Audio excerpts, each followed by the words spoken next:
Welcome back to the channel. In this video I explain the Family Album app review in order to see if the app is worth using. So let's quickly dive into it. So talking about the Family Album app, it offers a private family only space for sharing photos and videos, unlimited uploads, automatic mount based sorting, and easy invites. Make it ideal for parents who want to pass memories around without social media noise.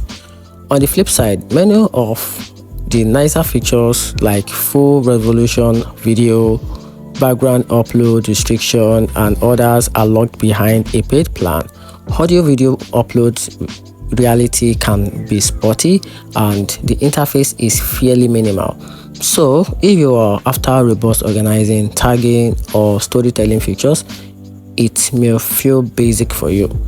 And also, if you want a simple, secure app for sharing your family photos with select people, Family Album is worth using. But if you require advanced photo management tools or high resolution video features without paywalls, the value will depend on whether you are willing to upgrade.